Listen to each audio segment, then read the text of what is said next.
ಇವತ್ತಿನ ವಿಡಿಯೋದಲ್ಲಿ ಬೆಳಗ್ಗಿನ ತಿಂಡಿಗೆ ಆರೋಗ್ಯಕರವಾದಂತಹ ಬ್ರೇಕ್ಫಾಸ್ಟ್ ರೆಸಿಪಿನ ತಿಳಿಸ್ಕೊಡ್ತಾ ಇದ್ದೀನಿ ನೋಡಿ. ಇಲ್ಲಿ ನಾನು ಒಂದು ಪಾತ್ರೆಗೆ ಈ ಕಪ್ಪಲ್ಲಿ 1 ಕಪ್ ದಪ್ಪ ಸಬ್ಬಕ್ಕಿ ಹಾಕ್ಕೊಂಡಿದ್ದೀನಿ. ಹಾಗೆಯೇ ಯಾವ ಕಪ್ಪಲ್ಲಿ ಸಬ್ಬಕ್ಕಿ ತೊಗೊಂಡಿದ್ರಲ್ಲ ಅದೇ ಕಪ್ಪಲ್ಲಿ ಅರ್ಧ ಕಪ್ಪು ಹೆಸರು ಕಾಳು ಹಾಕ್ಕೊಳ್ತಾ ಇದ್ದೀನಿ. ಈಗ ಅದೇ ಕಪ್ಪಲ್ಲಿ 1/4 ಕಪ್ಪು ಉದ್ದಿನಬೇಳೆ ಹಾಕ್ಕೊಳ್ತಾ ಇದ್ದೀನಿ. ಈಗ ಈ ಮೂರನ್ನು ಸಹ ಚೆನ್ನಾಗಿ 2 ರಿಂದ 3 ಸರಿ ತೊಳ್ಕೊಂಬರ್ತೀನಿ.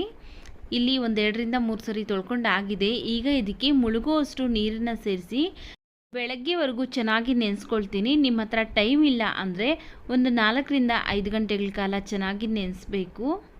ನೋಡಿ, ಇಲ್ಲಿ ಬೆಳಗ್ಗೆ ಓಪನ್ ಮಾಡಿ ತೋರಿಸ್ತಾ ಇದ್ದೀನಿ. ಸಬ್ಬಕ್ಕಿ, ಹೆಸರುಕಾಳು, ಉದ್ದಿನಬೇಳೆ ಎಲ್ಲ ಚೆನ್ನಾಗಿ ನೆಂದಿದೆ. ಅಕಸ್ಮಾತ್ ನಿಮ್ಮ ಹತ್ರ ಟೈಮ್ ಇಲ್ಲ ಅಂದರೆ ಒಂದು 4 ರಿಂದ 5 ಗಂಟೆ ನೆನೆಸ್ಕೊಂಡ್ರೆ ಸಾಕಾಗುತ್ತೆ. ನಾನಿಲ್ಲಿ ನೈಟ್ ಪೂರ್ತಿ ನೆನೆಸ್ಕೊಂಡಿದ್ದೀನಿ. ನೋಡಿ, ಈಗ ಇದರಲ್ಲಿರುವಂತಹ ನೀರನ್ನೆಲ್ಲ ಬಸ್ತು ತೆಗೆದು ಈಗ ಇದನ್ನು ಒಂದು ಮಿಕ್ಸ್ ಜಾರ್ಗೆ ಹಾಕ್ಕೊಂಡು ರುಬ್ಕೊಳ್ಬೇಕು. ನೋಡ್ಕೊಳ್ಳಿ, ಒಂದ್ಸಲಿಗೆ ಎಷ್ಟು ಬೇಕಾಗುತ್ತಲ್ಲ ಅಷ್ಟು ಹಾಕ್ಕೊಂಡು ಹಾಗೆಯೇ ಸ್ವಲ್ಪ ನೀರನ್ನ ಸೇರಿಸಿ ನುಣ್ಣಗೆ ಗ್ರೈಂಡ್ ಮಾಡ್ಕೊಳ್ಬೇಕು. ಒಂದು ಸ್ವಲ್ಪನೂ ತರಿ ಇಲ್ಲದೆ ಇರೋ ಥರ ಈ ರೀತಿಯಾಗಿ ನುಣ್ಣಗೆ ರುಬ್ಕೊಳ್ಬೇಕು. ನೋಡಿ, ಈ ರೀತಿಯಾಗಿ ನುಣ್ಣಗೆ ರುಬ್ಕೊಂಡಿದ್ದೀನಿ. ಈಗ ಇದನ್ನು ಒಂದು ಮಿಕ್ಸಿಂಗ್ ಬೌಲ್ಗೆ ಹಾಕ್ಕೊಳ್ತೀನಿ. ಉಳಿದಿರುವಂತಹ ಸಬ್ಬಕ್ಕಿ, ಹೆಸರುಕಾಳು, ಉದ್ದಿನಬೇಳೆನೂ ಸಹ ರುಬ್ಬಿಟ್ಟು ಇದಕ್ಕೇ ಹಾಕ್ಕೊಳ್ತೀನಿ. ಈಗ ಇದಕ್ಕೆ ನಾವು ರುಚಿಗೆ ತಕ್ಕಷ್ಟು ಉಪ್ಪು ಹಾಕ್ಕೊಳ್ಬೇಕು. ನೀರೇನು ಜಾಸ್ತಿ ಹಾಕೋದಕ್ಕೆ ಹೋಗ್ಬೇಡಿ, ಯಾಕಂದರೆ ನಾವು ಇಲ್ಲಿ ಅಕ್ಕಿ ಹಾಕಿಲ್ವಲ್ಲ, ಅದಕ್ಕೋಸ್ಕರ ನೀರನ್ನು ಜಾಸ್ತಿ ಹಾಕೊಳ್ಳೋದಕ್ಕೆ ಹೋಗಬಾರ್ದು. ನೋಡಿ, ಈ ರೀತಿ ಹದಕ್ಕಿದ್ರೆ ಸಾಕಾಗುತ್ತೆ.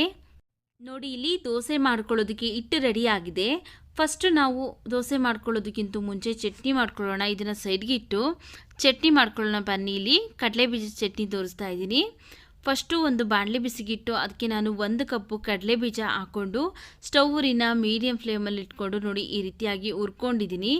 ಈಗ ಸ್ಟವ್ ಆಫ್ ಮಾಡಿಕೊಂಡು ಇದು ಕಂಪ್ಲೀಟಾಗಿ ತಣ್ಣಗಾದ್ಮೇಲೆ ಸಿಪ್ಪೆ ಎಲ್ಲ ತೆಗೆದು ಒಂದು ಮಿಕ್ಸಿ ಜಾರ್ಗೆ ಹಾಕ್ಕೊಳ್ತಾ ಇದ್ದೀನಿ. ನೋಡಿ, ಈಗ ಇದಕ್ಕೆ ಯಾವ ಕಪ್ಪಲ್ಲಿ ಕಡಲೆಬೀಜ ತಗೊಂಡಿದ್ರಲ್ಲ ಅದೇ ಕಪ್ಪಲ್ಲಿ ಅರ್ಧ ಕಪ್ಪು ಉರಿಗಡಲೆ ಅಂದರೆ ಕಡಲೆಪಪ್ಪು, ಹಾಗೆಯೇ ಅರ್ಧ ಕಪ್ಪು ಹಸಿ ಕೊಬ್ಬರಿ ಹಾಕ್ಕೊಳ್ತಾ ಇದ್ದೀನಿ. ಒಂದು ಅರ್ಧ ಗಡ್ಡೆ ಈರುಳ್ಳಿನ ಹಾಕ್ಕೊಳ್ತಾ ಇದ್ದೀನಿ. ಒಂದು 5 ರಿಂದ 6 ಎಸ್ಲು ಬೆಳ್ಳುಳ್ಳಿನ ಸಿಪ್ಪೆ ತೆಗೆದು ಹಾಕ್ಕೊಳ್ತಾ ಇದ್ದೀನಿ.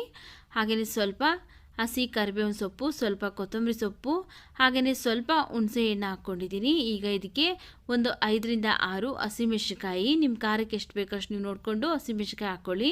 ರುಚಿಗೆ ತಕ್ಕಷ್ಟು ಉಪ್ಪು ಹಾಕ್ಕೊಂಡಿದ್ದೀನಿ. ಈಗ ಇದಕ್ಕೆ ರುಬ್ಬೋದಕ್ಕೆ ಬೇಕಾಗುವಷ್ಟು ಸ್ವಲ್ಪ ನೀರನ್ನು ಹಾಕಿ ನುಣ್ಣಗೆ ರುಬ್ಕೊಂಡು ಒಂದು ಬಟ್ಲಿಗೆ ಹಾಕ್ಕೊಳ್ತಾ ಇದ್ದೀನಿ. ನೋಡಿ, ಈಗ ಅದೇ ಮಿಕ್ಸಿ ಜಾರ್ಗೆ 2 ರಿಂದ 3 ಸ್ಪೂನ್ ಆಗುವಷ್ಟು ನೀರನ್ನು ಹಾಕಿ ಮಿಕ್ಸಿ ಜಾರ್ ತೊಳೆದ್ಬಿಟ್ಟು ಈಗ ಇದಕ್ಕೆ ಹಾಕ್ಕೊಂಡು ಈ ಸ್ವಲ್ಪ ನೀರು ಹಾಕಿದ್ರಲ್ಲ ಅದು ಎಲ್ಲ ಚಟ್ನಿ ಜೊತೆ ಮಿಕ್ಸ್ ಆಗೋ ಥರ ಮಿಕ್ಸ್ ಮಾಡಿ ಈಗ ಒಗ್ಗರಣೆ ಮಾಡ್ಕೊಳ್ಳೋಣ ಬನ್ನಿ. ಚಟ್ನಿಗೆ ಒಂದು ಪ್ಯಾನ್ ಬಿಸಿಗಿಟ್ಟು ಸ್ವಲ್ಪ ಎಣ್ಣೆ ಹಾಕ್ಕೊಂಡಿದ್ದೀನಿ. ಎಣ್ಣೆ ಚೆನ್ನಾಗಿ ಬಿಸಿ ಆದಮೇಲೆ ಸ್ವಲ್ಪ ಸಾಸಿವೆ, ಸ್ವಲ್ಪ ಕರಿಬೇವಿನ ಸೊಪ್ಪು, ಒಂದು ಬ್ಯಾಡಗಿ ಮೆಣಸಿನಕಾಯಿನೂ ಸಹ ಕಟ್ ಮಾಡಿ ಹಾಕ್ಕೊಂಡು ಫ್ರೈ ಮಾಡಿ ಈಗ ಸ್ಟವ್ ಆಫ್ ಮಾಡಿಕೊಂಡು ಫಸ್ಟನ್ನೇ ಮಾಡಿ ಇಟ್ಕೊಂಡಿದ್ರಲ್ಲ ಚಟ್ನಿ, ಆ ಚಟ್ನಿಗೆ ಈ ಒಗ್ಗರಣೆನ ಮಿಕ್ಸ್ ಮಾಡ್ಕೊಳ್ಳೋಣ. ನೋಡಿ, ಈಗ ಕಡಲೆ ಬೀಜದ ಚಟ್ನಿ ರೆಡಿ ಆಗಿದೆ. ಇದನ್ನು ಸೈಡ್ಗೆ ಇಟ್ಟು ದೋಸೆ ಮಾಡ್ಕೊಳ್ಳೋಣ ಬನ್ನಿ.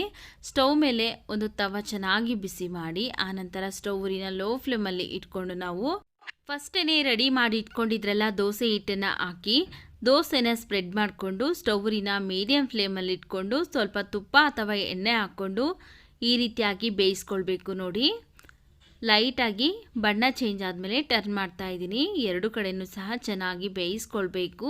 ನೋಡಿ, ಈಗ ಮತ್ತೊಂದು ಸೈಡು ಸಹ ಚೆನ್ನಾಗಿ ಬೆಂದಿದೆ.